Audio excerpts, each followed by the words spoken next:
home insulation, super important, super important if we are to help cut thousands of energy costs throughout the UK. And our homes have been suffering from a lack of insulation for years.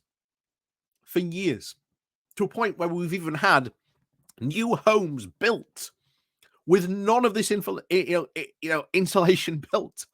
It is not standard. It is not up for these companies to put insulation in because it's an extra cost. And well, hey, if we don't have to pay it, well, now it's not the case for all. There has been some insulation, but sometimes it's not enough, but it is sometimes barely enough just to pass the standard. But there are still thousands of homes, if not thousands, millions of homes throughout the UK that are still not insulated. And there was a big government plan to go, let's go insulate all these homes. The government will do it. We'll do this big plan. We'll get all these homes insulated. Of course, what happened to it? It absolutely failed. It did not even come close to meeting its target. But at the exact same time, if you may remember, we covered it. It was some time ago. We covered it. France did a very similar scheme to insulate homes. Not only did they meet their target, they went above and beyond their targets, insulating millions of homes in France. And it just goes to show you the level of sort of government dedication. Now, what happened here? Well, the big primary deliverer of this in the UK was a private sector company. And well, can we be shocked as to say what really happened there? And of course, whereas the France model was actually delivered by the government, I believe. Although not 100%, I think it was. I can't remember off the top of my head. But the UK version, it was all privately driven. And you've got a massive success on one hand and a massive failure on the other.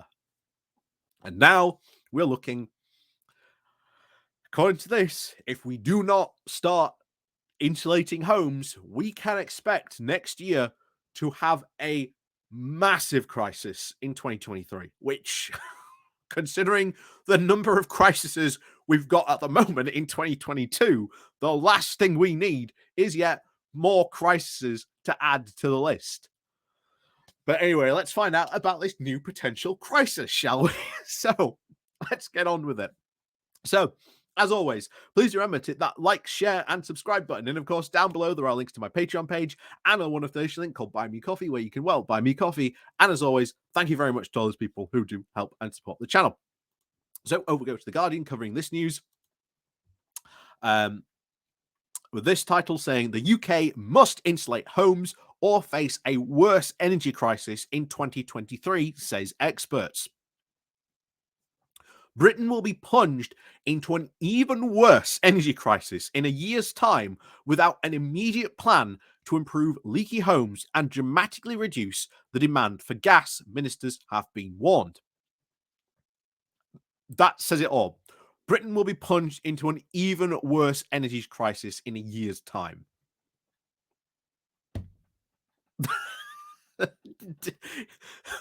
That's it. Stop the video there. Job done.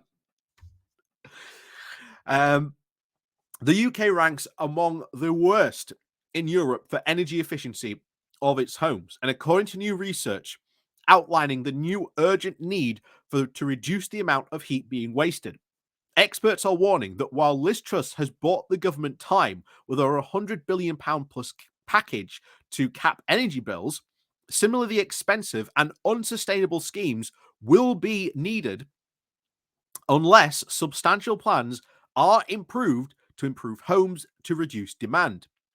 Truss's energy package is a measure likely to define her premiership. As I've said before, I think it's going to become incredibly toxic, and it is true. This will define her premiership, and it is not going to go down well, I think, because I think it is just barely enough. I think there's the right amount of money, but you look in to where this money is going and what it's intended to do, doesn't really seem to be a lot very targeted.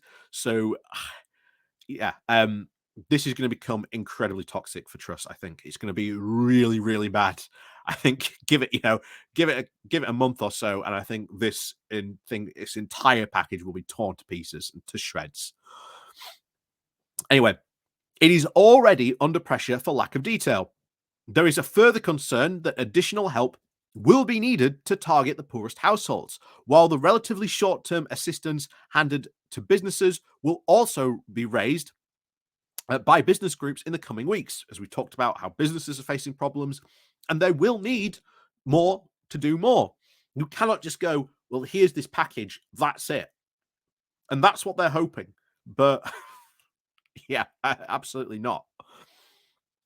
While Truss has pointed to fracking and the expansion of North Sea fossil fuels as a way of increasing supplies of energy, she has already been warned that this will fail to dent prices. While damaging the commitment to tackling the climate crisis, instead, she's being urged to copy successful policies in Germany and elsewhere to improve energy efficiency in the UK's house to reduce demand. And I've said this a number of times. If there is a successful policy, be it from Germany, wherever, if it's a successful policy, why can't we just bring it over to the UK and do it? It makes sense, right?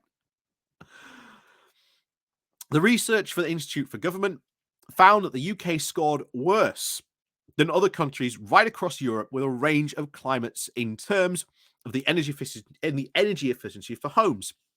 Citing analysis of a 2020 study, it found that a UK home with an indoor temperature of at least 20 Celsius and an outside temperature of 0 lost on average about 3 Celsius after 5 hours, up to 3 times as much as homes in European countries such as Germany. The analysis concludes that UK households and businesses are likely still to be facing high energy bills in the winter of 2023. Quite possibly beyond that, it adds. If the government focuses on only short-term financial support, well, of course, that's, sums up the current Tory party perfectly, and long-term measures unlikely to have a major impact, it will find itself in an even more difficult position in a year's time. So, yeah, says it all. Says it all perfectly. I mean, I just won't even bother to read the rest because, like I said, I've read the rest of it, and it just goes on to say the same. If you don't act now, you are going to face an even worse crisis in a year's time. The two things the Tories are hoping for: A, that this is going to be a warm winter, and and hoping that it's going to be a short winter as well. Because I'll tell you now, I've said it before, I think November is where a lot of these crises all converge together. And I think that's when stuff is seriously going to start to kick off. I really do. And I can't tell you exactly what is going to be the cause of this, but we're facing energy crisis, cost of living crisis. We're looking at an economic crisis. We've got libertarians in charge of the economy, determined to prove that their fantasy economics works. We've just got so many problems at the moment. It's unbelievable. But something eventually has got to give, unfortunately. And when it does, we're all going to suffer the consequences of it. Because, make no mistake, the choices being made by Truss's government are her choices.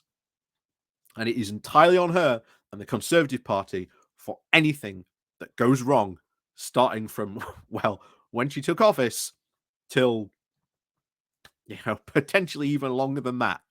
And remember, when Cameron came in, he was blaming the Labour government for at least, 5 or 6 years afterwards.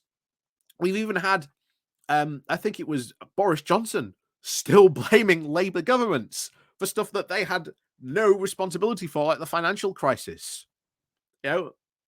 Labour didn't cause that, but they still, get the blame for it. But here we are, the Conservative Party, doing all these things that are down to policies they have done and implemented.